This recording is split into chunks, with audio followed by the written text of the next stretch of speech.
안녕하세요. EBS 영어 영역 강사 저는 주혜연입니다. 반갑습니다. 긴장 속에서 지난 6월 모의평가가 치러졌습니다.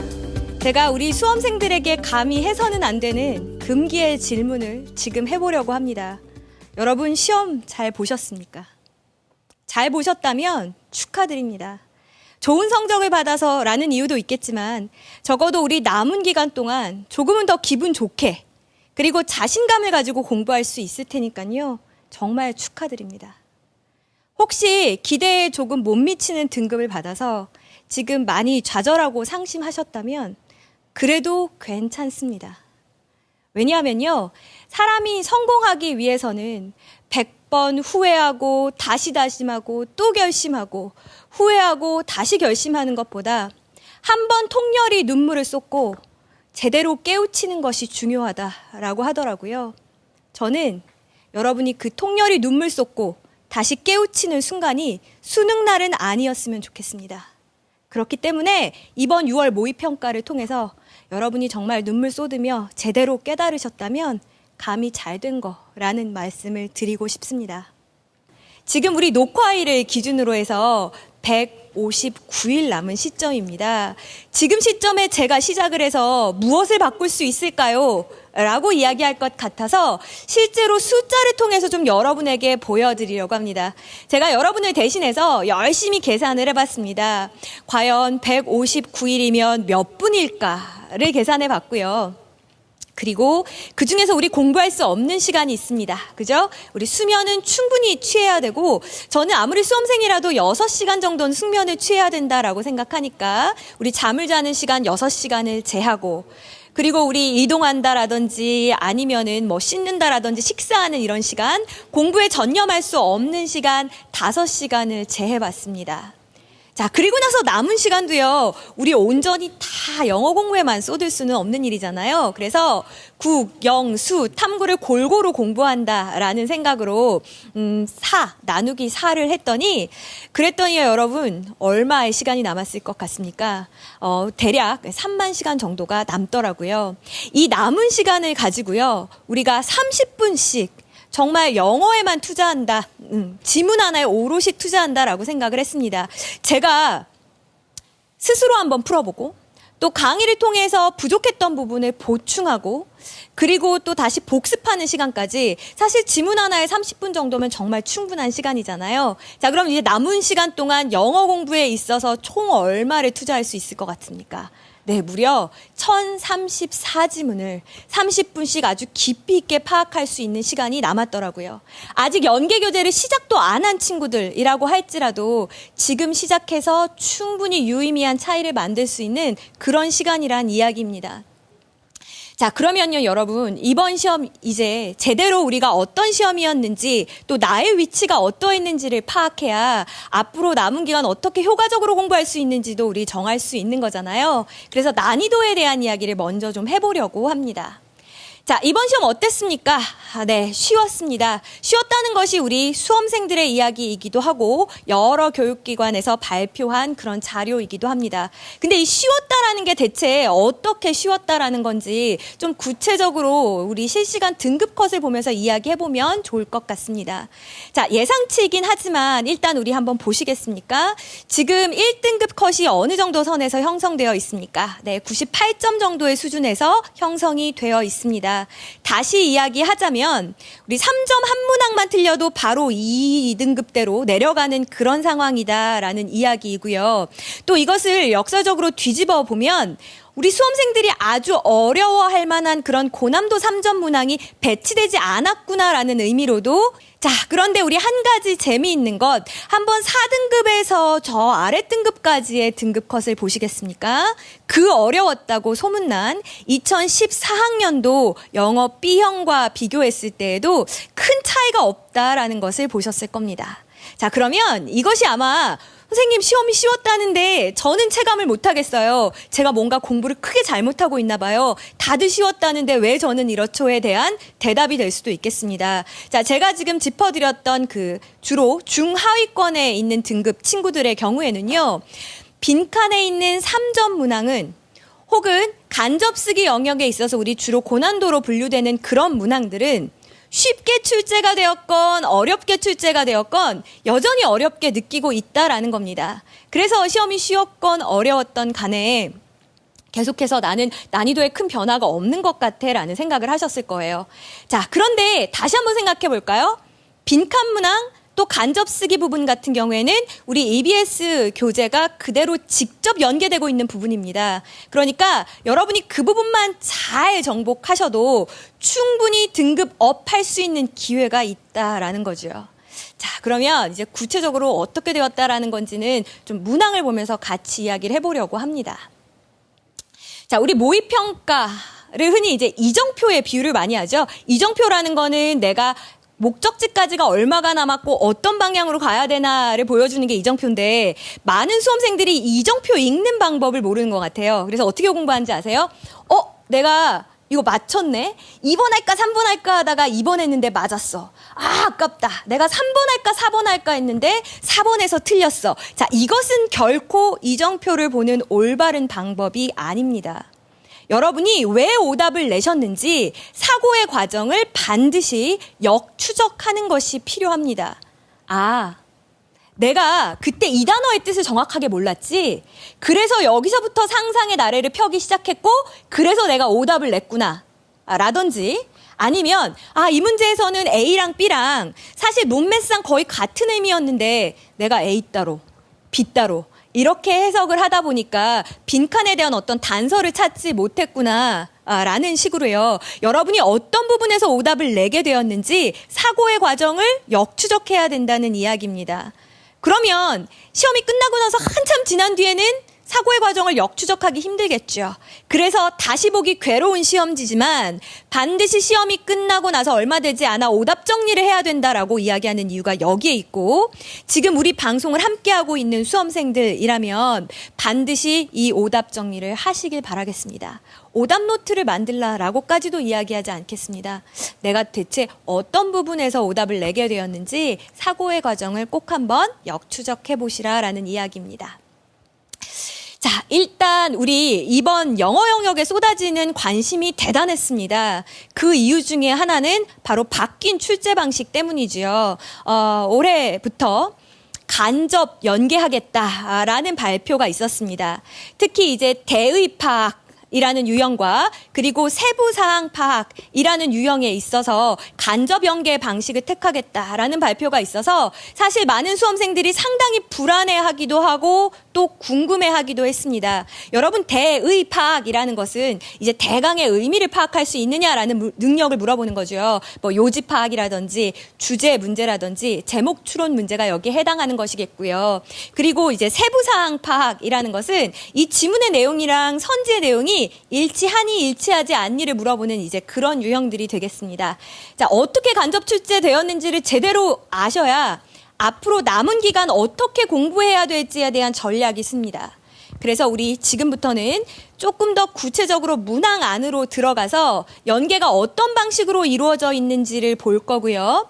그리고 그러므로 우리는 어떻게 준비해야 되는지에 대한 이야기를 동시에 한번 해보겠습니다. 자, 먼저 첫 번째 간접 연계 유형입니다. 자, 지금 문항 보이십니까? 네, 이번 6월 모의평가에 출제되었던 문항이고요. 붉은색으로 밑줄 친 부분이 보이죠. 바로 이 부분이 우리 연계교재에서 그대로 연계가 된 부분이 되겠습니다. 자, 어때요? 맨 첫 문장, 맨 끝 문장 정도를 제외하고는 사실상 거의 내용이 동일하다라고 느끼셨을 겁니다. 어떤 내용의 지문이었냐면 인플레이션이라는 것이 참 골칫거리다. 이 인플레이션 때문에 우리가 어떤 미래를 예측하기가 힘들다. 뭐 이런 이야기였었거든요. 이 연계 지문을 제대로 공부한 친구였다면 심지어는 이게 간접 연계됐네라는 것도 느끼지 못하고 직접 연계라고 느낄 정도로 연계 체감이 상당히 많이 되었던 그런 유형이 되겠고 이 정도의 간접 연계라면 우리 수험생들이 걱정할 것 없겠다라는 생각 생각도 했습니다.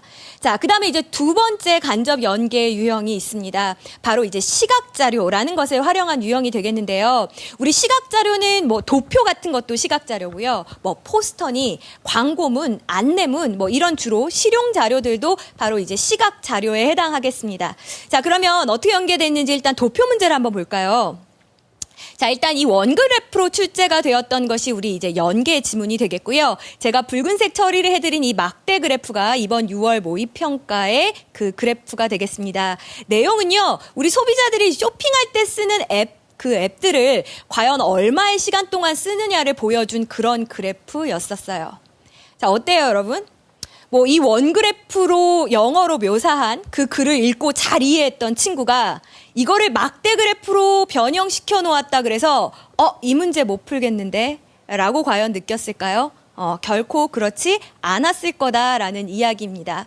게다가 좀 자세히 본 친구들은 알겠지만 우리 연계 지문의 선지로 구성되었던 그 지문의 난도가 실제 6월 모의평가에 나왔던 지문의 난도보다 한 단계 더 높단 말입니다. 그러니까 우리 연계 교재로 제대로 공부한 친구였다면 충분히 모의평가 문제는 무난하게 풀어낼 수 있었을 겁니다. 자, 그러니까 우리 앞으로는 어떻게 공부해야 돼요? 이게 똑같이 나올 거야 라기보다는 이런 류의 도표를 사용할 때 쓸 수 있는 표현들은 이런 것들이 있구나라는 것도 같이 정리하셨어야 되겠죠.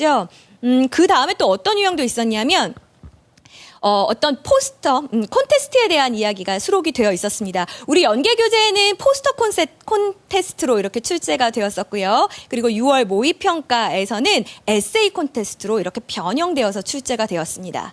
또 로컬 팜 투어라고 해서 그 농장 투어하는 것에 대한 내용이 연계 지문에 실려 있었고, 그리고 우리 6월 모평에서는 유진 팜 투어라는 내용으로 출제가 되었습니다. 물론 표현들이 조금 바뀌어 출제가 돼서 다소 체감률이 낮을 수도 있겠습니다만 우리 다시 한번 생각해 봅시다.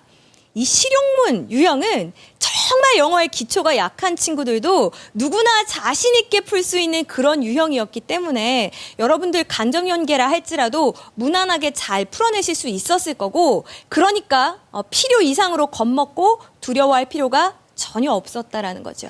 자, 마지막 간접 연계 유형을 하나 보여드릴게요. 자, 이번에는 이제 소재를 가지고 간접 연계한 그런 유형이 되겠습니다. 뭐 지금 내용을 자세히 들여다보실 건 없을 것 같고요.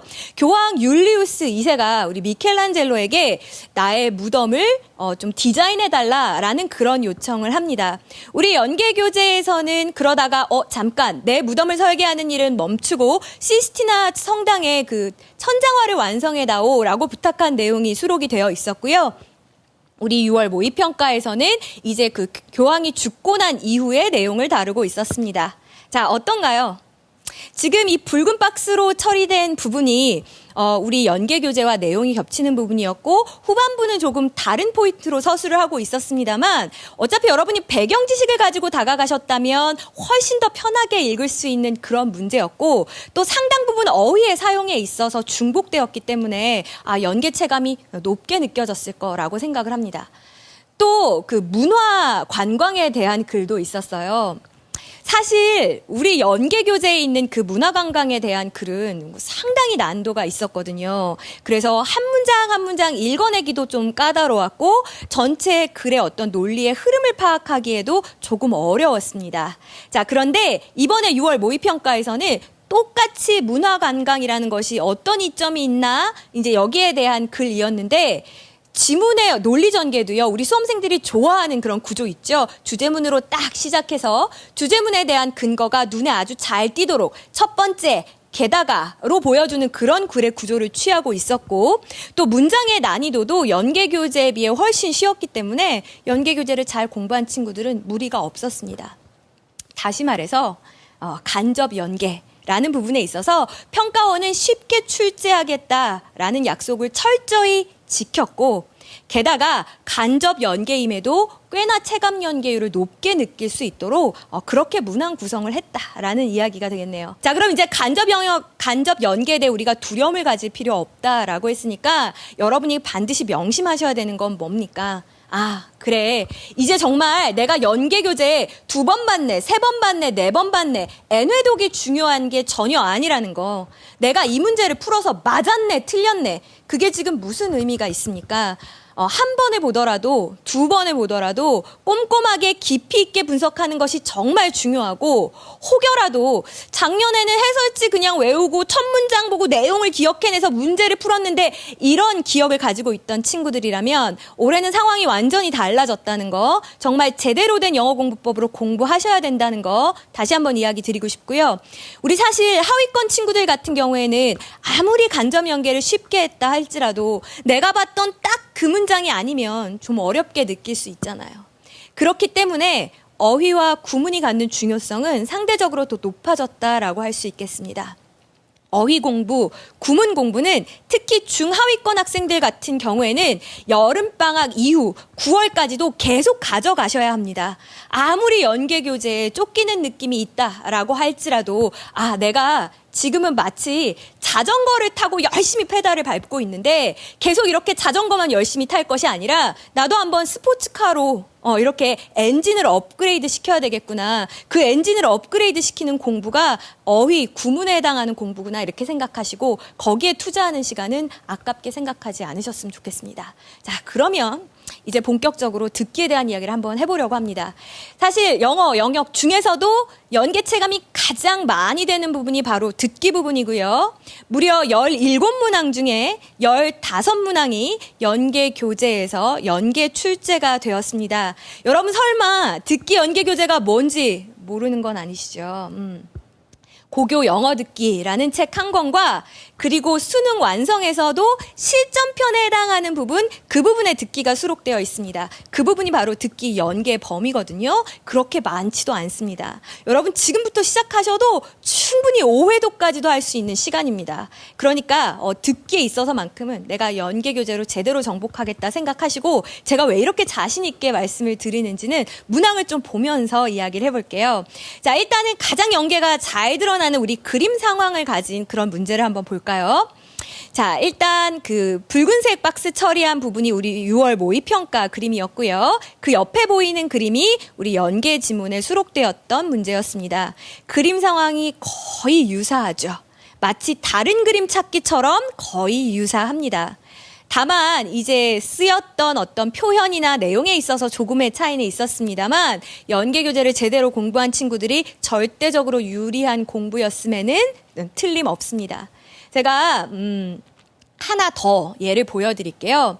자, 이번에는요, 우리 연계 교재에서 1지문 2문항으로 출제가 되었던 그런 그 뮤지엄 페어에 대한 그런 글이었습니다. 자, 우리 이번 6월 모평에서는 이것이 담화의 내용과 불일치하는 것이 무엇이냐를 묻는 그런 문항으로 출제가 되었었거든요. 근데 사실 우리 어때요? 대화보다는 담화가 훨씬 더 어렵게 느껴지죠. 근데 대화는 아무래도 주고받으면서 좀 중복도 생기고 쉬어가는 틈도 생기는데, 담화 같은 경우에는 한 사람이 쭉 이야기를 하니까 우리 좀 부담스럽게 느껴지기도 합니다. 또 읽기 같은 경우에 사실 내용 일치불일치 물어보면 너무 감사하죠. 그냥 눈으로 보고 지문이랑 같으냐 다르냐를 찾으면 되니까. 근데 듣기 같은 경우에는 좀 사정이 다릅니다. 꼼꼼하게 듣고 일치하는지 불일치하는지를 판단해야 되기 때문에 사실 부담이 있는 유형이라고요. 자, 그런데 이렇게 연계가 되니까 얼마나 여러분이 마음 편하게 들을 수 있겠습니까?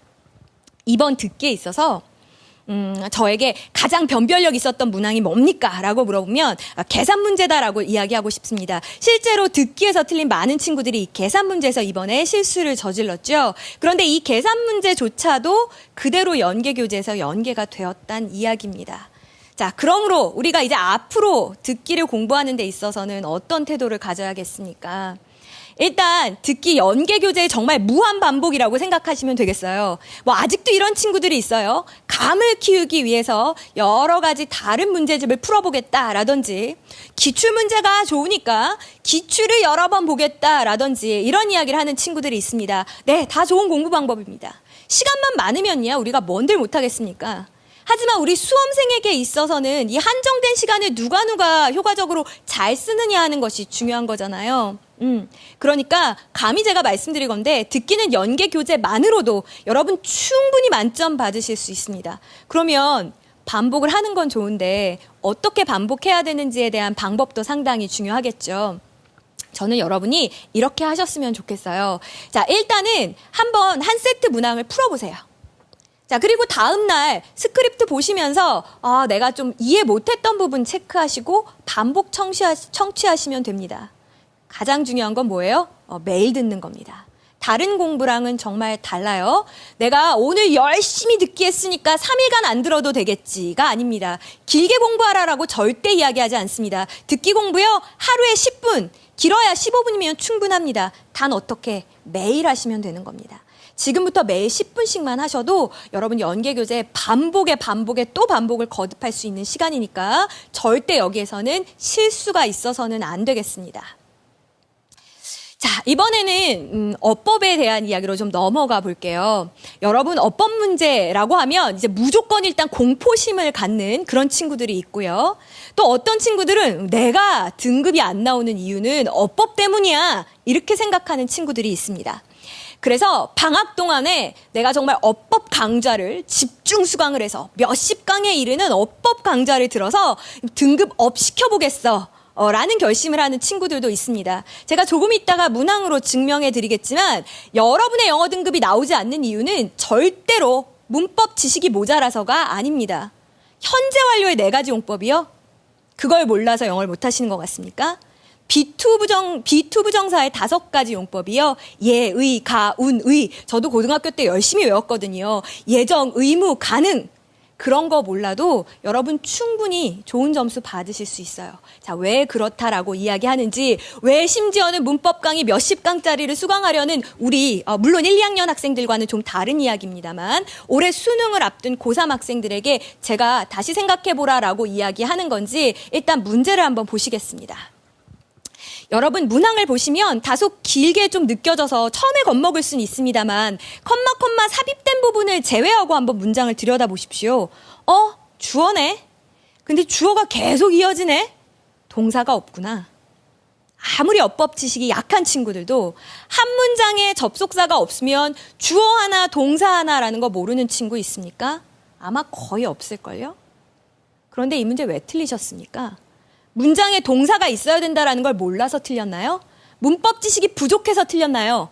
아니잖아요. 주어가 길어졌어요. 그래서 얘가 주어의 핵심이 되는 부분이고 그 뒤에 수식하는 말이 붙었는데 그걸 크게 볼 수 있는 눈이 부족해서, 그래서 여러분이 이 문항을 놓쳤던 거잖아요. 다시 말하면 여러분에게 지금 필요한 공부는 문법 공부가 아니라 구문 공부라는 겁니다. 선생님 굳이 그걸 그렇게 구분지어서 이야기하십니까? 구문 공부는 뭐가 다릅니까? 우리 문장을 해석하는 데 있어서 여러분이 꼭 알고 있어야 될 구문은요, 20가지 개념 안쪽으로 움직입니다. 그다지 많지 않아요. 그런데 이렇게 생각하시면 될 것 같아요. 주어가 길어지고 이런 수식어가 붙을 수 있어. 웬만한 수험생들은 다 알고 있습니다. 그런데 왜 적용이 안 될까? 제가 처음 수영 배우던 때 저 아직도 기억하거든요. 그때 수영 선생님이 제게 이렇게 말씀을 하셨어요. 오른팔을 이렇게 들어서 꺾은 뒤에 손등이 물에 스치듯이 집어넣고 그 순간 얼굴을 왼쪽으로 돌려 숨을 가볍게 내쉰 뒤 물차기를 2번 하면 돼요. 깜짝 놀랐죠. 어떻게 저 많은 것들을 갖다가 동시에 해내면서 그것도 물속에서 앞으로 나아갈 수가 있을까? 저건 불가능하다라고 생각을 했어요. 근데 지금이요? 저 거의 반쯤 자면서도 수영할 수 있습니다. 자동화되고 체화된 거죠. 여러분은 몰라서 못하는 게 아닙니다. 알고 있는 것을 정말 짧은 문장에 한 번 연습하고 공부 다 끝냈어. 이 책 끝났어. 그것이 문제였고, 여러분이 앞으로 남은 기간 하셔야 될 것은 그 20개 안쪽의 기본 개념들을 자꾸 스스로 적용하는 연습을 하셔야 된다는 겁니다. 자, 그러므로 우리는 어법에 있어서는 어떻게 공부해야 하겠습니까? 일단 어법을 위한 어법은 절대 아니라는 거 제가 강조해서 말씀을 드렸고, 중하위권 친구들의 경우에는 구문을 중심으로 공부해야 한다라는 것도 말씀드렸습니다. 단 상위권 친구들 같은 경우에는 조금 이야기가 다릅니다. 이 친구들은 어법 문제까지도 이제 완벽하게 정리하실 수 있는 능력이 되고 또 그렇게 그 정리를 하는데 오랜 시간이 걸리지도 않을 겁니다. 자, 그러니까 기출 3개년 정도면 충분합니다. 기출문항 풀어보시고요. 맞았네 하고 넘어가지 마시고 모든 선지에 있어서 무슨 개념을 묻고 있는지 생각해 보셔야 됩니다. 내가 답 3번인 건 맞았는데 선지 2번은 대체 뭘 물어보는 건지 모르겠어. 그렇다면 여러분 집에 있는 어법 기본서를 꺼내셔서 그 부분만 보충해 나가시면 되는 거죠. 됐습니까? 자, 그러면 이번에는 우리의 심장을 떨리게 했던 빈칸 문항에 대한 이야기를 해보려고 합니다. 우리 흔히 이제 이 빈칸 문항이라는 것이 등급을 가르는 문항이다라고 알고 있고, 저는 빈칸만 정복하면 다 맞을 것 같은데요 라는 이야기를 하는 친구들도 정말 많고요. 자, 일단 이 빈칸 문항에 있어서는 연계가 어떻게 이루어졌습니까? 총 4문항 중에서 3문항이 연계 출제가 되었습니다. 참 놀랍죠? 자, 그럼에도 불구하고 여전히 많은 학생들이 오답을 냈어요. 저와 이따가 함께 보실 그 지문의 경우에는 무려 오답률 탑5 안에 들어가는 정말 많은 학생들이 오답을 택했던 그런 지문입니다. 그럼 우리 다시 한번 돌아봅시다. 사고의 과정을 거꾸로 한번 밟아봅시다. 과연 이것이 그렇게 오답률이 높을 만큼 대단히 어려운 지문이었는지. 자, 지문을 한번 보겠습니다. 자, 같이 조금 시간을 가지고 한번 읽어보죠. 먼저 이런 문장이 있었어요. Speeding up can actually slow us down. 뭐 어렵지 않죠? 막 서두르는 것, 이것이 실제로는 우리를 더 더디게 만들 수 있다. 뭐 이런 이야기였고, 또 몇 줄 아래로 내려가면 이런 이야기도 있었어요. It's not just our efficiency that is reduced. 감소된 것이 우리의 어떤 효율성 뿐만이 아니다. The quality of the experience suffers. 우리 어떤 경험의 질이라는 것도 함께 떨어진다. 여러분 어렵습니까? 어때요? 어떤 내용이었습니까? 그쵸? 그냥 빨리 해야 돼 라고 단순히 서두르는 것만으로는 절대 속도가 향상되지 않는다. 오히려 효율성도 떨어지고 경험의 질도 떨어진다. 이런 내용이었어요. 너무 명쾌하게 같은 이야기를 하고 있는 그런 지문이었습니다. 자, 근데 우리 친구들은 왜 오답을 많이 골랐을까? 한번 생각을 해볼까요? 실제로 이 빈칸 살짝 앞쪽에 있는, 바로 앞에 있는 문장 때문에 막 흔들리면서, 뭐야, 이게 이 이야기가 아니었나? 그러면서 갑자기 다른 정답을 골랐다고요. 그래서 많은 친구들이 오답으로 이동을 했단 말입니다. 여러분, 빈칸이 핵심어를 묻고 있다라는 거는 누구나 아는 상식인데, 그리고 이미 글의 전반부, 중반부까지를 통해서 이 글이 말하고자 하는 바가 뭔지도 아는데, 그런데 왜 갑자기 빈칸 앞에 그 문장, 제대로 해석하지도 못한 그 문장에 흔들려서 오답을 찾으셨습니까? 왜 그랬나요? 여러분은요, 생각하면서 읽지 않으셨어요. 하나하나 급한 마음에 쫓기듯이 번역만 했어요. 그러니까 바로 앞에 무슨 이야기가 나오느냐에 따라 흔들리면서 오답을 고르는 겁니다. 자, 그러므로 우리는 이 빈칸 문항 어떻게 준비해야 되겠습니까? 일단은 가장 먼저 하셔야 될 것이, 표현은 다 다르지만 실제로 같은 이야기를 하고 있는 핵심어구나. 이런 걸 우리 paraphrasing이라고도 하고 말바꿈이라고도 하죠. 이 말바꿈을 빠른 시간 안에 정복하시는 것이 흔들림 없는 만점으로 가는 가장 확실한 길입니다. 또 하나, 특히 우리 상위권 친구들 같은 경우에는요, 우리 수능이 선호하는 글의 논리 구조라는 것이 8개, 많아야 10개 안쪽입니다. 그러니까 이제 어느 정도 문장 번역에 있어서는 부담 없는 수준까지 올라오셨잖아요. 그렇다면 한 번쯤은 이번 여름방학을 이용해서 지문의 전개 구조를 정리하시는 것이 굉장히 의미 있는 작업이 될 거다라는 겁니다. 그래야 쫓기듯이 읽고 바로 앞에 한두 문장에 흔들리거나 모르는 단어 한두 개에 흔들려서 오답을 내는 경우가 없어질 거다라는 이야기가 되겠죠. 자, 그러면 우리 이제 좀 본격적으로 고난도 문제에 대한 이야기를 좀 나눠보려고 합니다. 제가 이제 가장 많은 수험생들이 오답을 택한 그런 문항, 오답률 탑5를 보여드릴 건데요. 일단 한번 보시죠. 네, 문항의 배치가 다음과 같고, 놀라운 사실은 오답률 2위, 3위, 4위를 차지했던 이 문항들은 EBS 연계 교재가 그대로 출제가 된 직접 연계 문항이었다는 겁니다. 우리는 마치 간접 연계하면 틀릴 것 같고 그대로만 내면 다 맞출 것 같았는데 그렇지도 않더라라는 이야기입니다. 자, 그럼 여러분이 생각하셔야 될 거는 뭡니까? 제가 봤을 때 이제 2, 3, 4위 같은 경우에는 물론 아직 연계 교재를 다 끝내지 못해서 내가 미처 공부한 범위 밖에 나와서 그럴 수도 있고요. 혹은 맞았다 틀렸다에만 집착하시고 진도에만 연연한 공부를 해서 그래서 오답률이 이렇게 높았을 수도 있다라는 겁니다. 분명히 공부했던 지문인 것도 다 뻔히 기억이 나는데 그럼에도 불구하고 이번에 문장 삽입의 자리 못 찾으셨잖아요. 왜 그런 거예요? 이 글의 필자가 자신의 논리를 어떤 방식으로 전개하고 있는지는 전혀 생각하지 않았어요. 그냥 모르는 단어 외우고 어려운 문법 나오면 그 문법 정리하는 데만 급급했다고요. 이제부터 좀 달라져야 하겠습니다. 자, 그럼 고난도 문항 중에 특히 이제 1위를 차지했던 문항이 있었습니다. 다소 좀 의외라고 생각했던 것이 1지문 2문항 장문 독해에서 나왔던, 그 중에서도 빈칸으로 나왔던 문제거든요. 과연 이게 왜 이렇게 오답률이 높았는지 잠깐 한번 같이 볼게요. 자, 문항을 한번 보시죠. 뭐 글의 내용도 어렵지도 않았고 뭐 지금 이 문제를 자세히 볼 필요도 없습니다. 그 내용은요, 우리 어린 아이에게 먹기 싫은 음식을 억지로 먹게 하는 거 이거 좋지 않다. 너 다 먹을 때까지 아무 데도 못 가? 너 그거 다 먹어야 디저트 줄 거야? 이런 류의 양육법은 절대로 이게 좋은 것이 아니다라는 내용이었어요. 내용은 너무 명명백백했거든요. 대부분의 수험생들이 이해했을 겁니다. 자, 그런데 왜 오답률 1위를 차지했을까요? 선지 한번 보시겠어요? 1번 counterproductive, 2번 beneficial, 3번 invaluable, 4번 unconventional, 5번 constructive. 어떤 생각이 드십니까? 어렵죠? 단어를 몰랐어요. 세상에 이렇게 억울할 때가 있습니까? 그 긴 장문 독해를 다 해내고 선택지의 단어를 몰라서 틀렸다는 겁니다.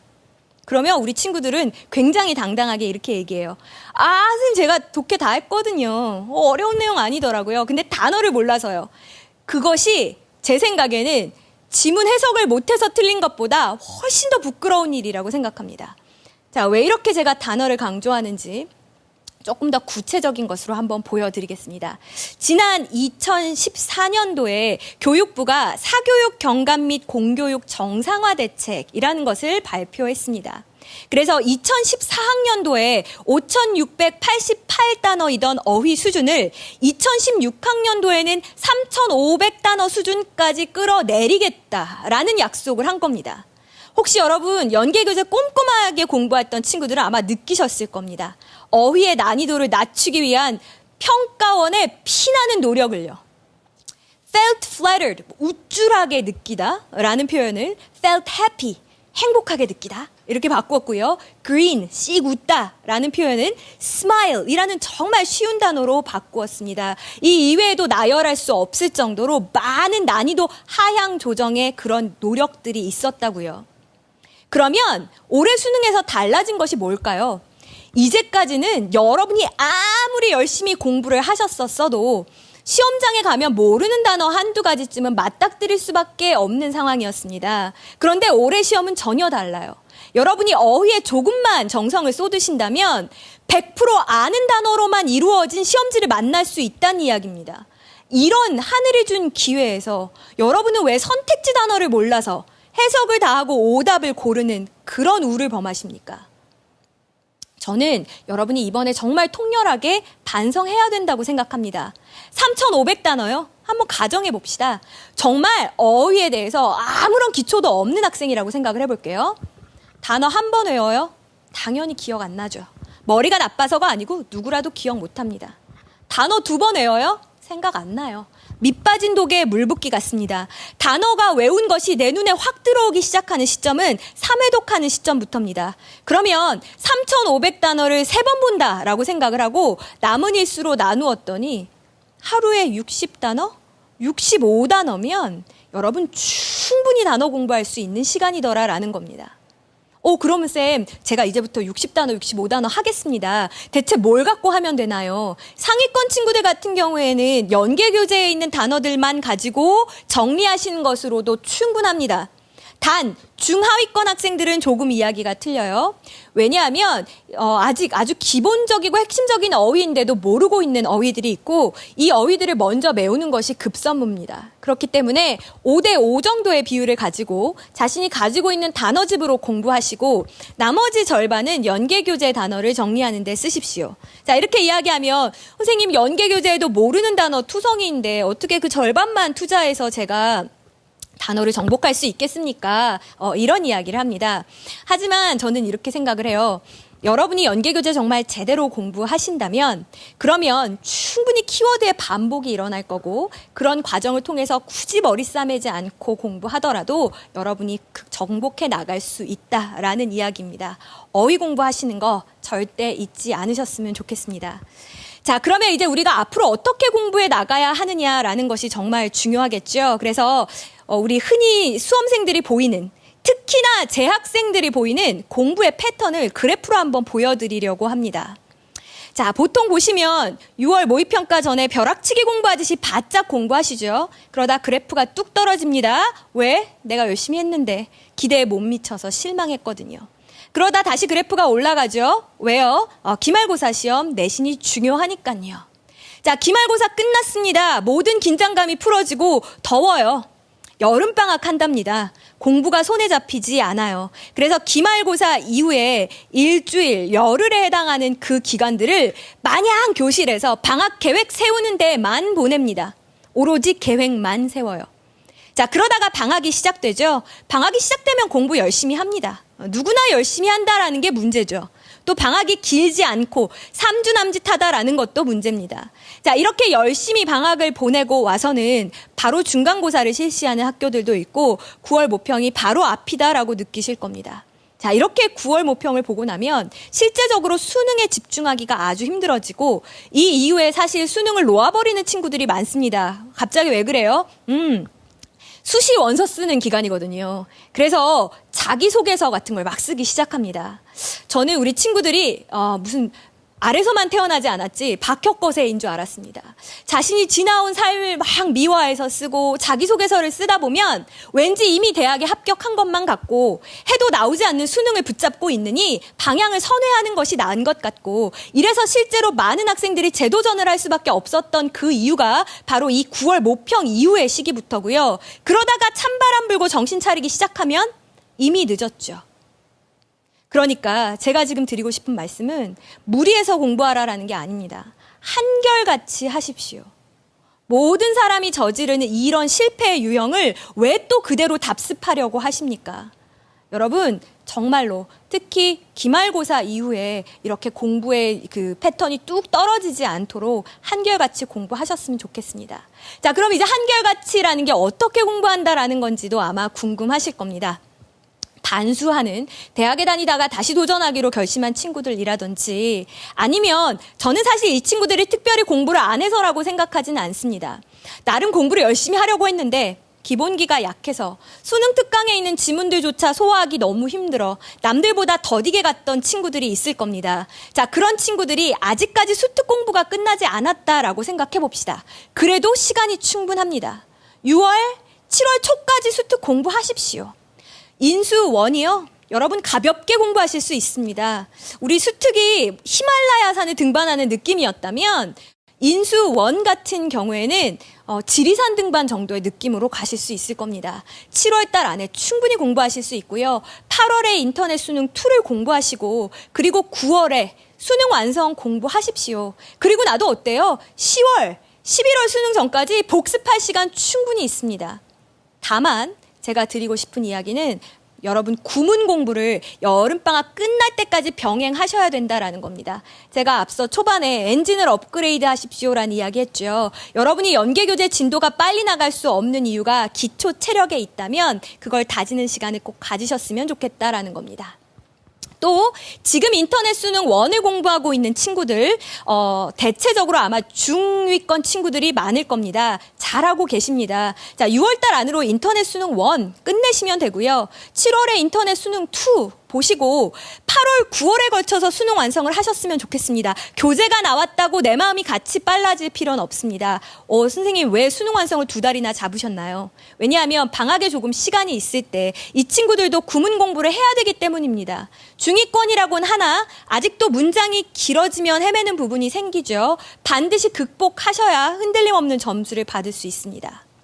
자, 지금 인수2까지 다 끝났거나 인터넷 수능 2를 공부하고 계신 친구들은 정말 잘하는 친구들이고 연계교재 지문을 소화하는 데 있어서 큰 어려움이 없는 비교적 상위권의 친구들일 거라고 생각합니다. 자, 그러면 조금 학습법이 달라져야 되겠죠. 수능 완성까지 출시 시기에 맞춰서 빨리 끝내십시오. 그리고 나서 중간고사 기간을 이용해서 어법, 기출을 한번 정리해 주시고 그리고 내가 특별히 약한 유형이 있다. 단락 순서라든지 아니면 빈칸이 약하다라고 하면 9월 정도에 집중 연습하는 시간을 가지셨으면 좋겠습니다. 네, 이렇게 해서 저와 어떤 시기에 어떤 과제를 가지고 어떻게 공부해야 되는지에 대한 이야기를 했습니다. 이제 정말 등급에 상관없이 모든 학생들이 연계교재를 공부할 때 밟아야 되는 순서에 대한 이야기를 간단히 드리고 제 이야기를 마칠까 합니다. 여러분, 연계지문을 공부할 때 있어서는 시간 재고 푸십시오. 선생님, 저는 하위권이라서요. 시간 재고 풀면 지문 반도 못 읽고 다 끝납니다. 그래도 반드시 시간에 대한 실전감을 익히는 것은 중요합니다. 시간 재고 꼭 푸십시오. 다만 시간 재고 풀자마자 해설지로 달려가는 것, 그것은 아니죠. 어떻게 하셔야 되겠습니까? 다시 한번 정독하는 과정이 필요합니다. 사전 찾아도 좋고요. 시간 충분히 투자하셔서 필요한 만큼 고민하십시오. 그리고 해결되지 않는 부분이 있다면 강의를 통해서건 혹은 해설지를 참고해서건 다시 공부하는 시간을 가지셨으면 좋겠습니다. 그리고 복습할 때에는 제가 앞서 말씀드렸듯이 어법을 위한 어법은 지양해달라라는 이야기를 했었죠. everyday의 단수명사인지 복수명사인지 이런 어법에 중심을 두지 마시고 일단은 키워드 중심으로 제대로 문장을, 지문의 내용을 정리하시고 그리고 어려웠던 문장이 있다면 구문 공부한다 생각하시고 제대로 정리하는 시간을 가지셨으면 좋겠습니다. 많은 친구들이 연계교재의 변형 문제집을 풀어야 합니까? 몇 권을 풀어야 됩니까? 이런 질문들을 정말 많이 합니다. 물론 지문 하나를 놓고 30가지로 변형이 되어 있는 변형 교재를 푼다면 그 중에 하나 똑같이 수능에 나올 수도 있겠죠. 하지만 시간 대비 얼마나 어리석은 공부법입니까?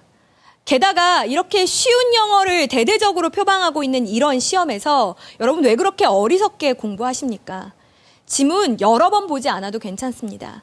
정말 여러분의 언어로 표현할 수 있을 정도로 제대로 이해하셨다면 여러분 그 지문은 굳이 억지로 암기해서가 아니고 시험장에서 아주 자연스럽게 기억이 날 겁니다. 그래서 저는 이제 남은 기간 여러분들이 정말 올바른 방법으로 하나하나 연계교재를 극복해 나가셨으면 좋겠고 우리 앞에 시간표에서 봤듯이 막 쫓기듯이 조급해 하실 필요도 전혀 없습니다. 나만의 페이스로. 제발 내 옆에 친구가 야, 너 아직도 그거 하고 있어. 어쩌려고 그래. 그런 말에 흔들리지 마십시오. 귀 닫으십시오. 누가 전문가입니까? 제 말을 믿으시고 아직 한 번도 이 수험 생활이라는 다리를 건너보지 않은 나랑 똑같은 처지의 옆에 친구의 말에 그렇게 흔들리지 않으셨으면 좋겠습니다. 제가 초등학교 6학년 때 참 그렇게도 산수를 못했더랬습니다.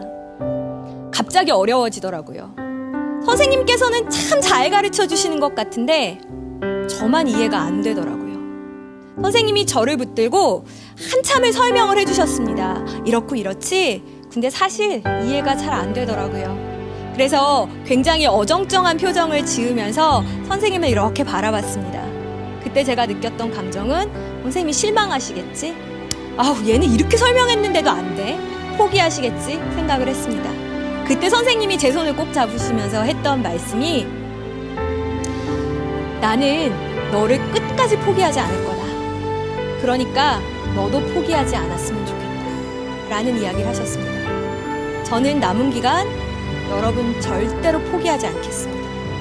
여러분도 끝까지 여러분의 꿈을, 여러분 스스로를 포기하지 마시고 남은 시간 정말 한치의 후회도 남지 않도록 최선을 다할 수 있었으면 좋겠습니다. 그리고 저와 우리 EBS는 항상 그 길에서 여러분들을 응원하겠습니다. 감사합니다. 사회탐구는 짧은 시간에도 성적 향상을 기대할 수 있는 과목이잖아요. 드라마틱한 성적 향상이 좀 가능한 과목이라고 저는 생각을 해요. 진짜 사탐을 암기 과목이라고 말할 때마다 완전 섭섭해요. 이해가 진짜 바탕이 돼야 되는데 이 3, 4 모두 공이 시기 혹은 사이 시기 문제, 굉장히 어려운 결국에는 이 시기를 파악하는데 누가 더 꼼꼼하게 들어가느냐, 여기서 승부가 갈렸다. 자료 및 지문을 그대로 활용하는 방식은 그림이 똑같거나 제시문이 똑같은 형태로 연계가 되는데요. 잘 쓰려면 못 쓰고 간절해야 된다. 우리 학생 여러분들 6월, 7월, 8월 이 더운 여름을 EBS 사탐과 함께 뜨겁게 보내자고요. 여러분 대입 합격에 EBS 사탐이 날개를 꼭 달아드리겠습니다.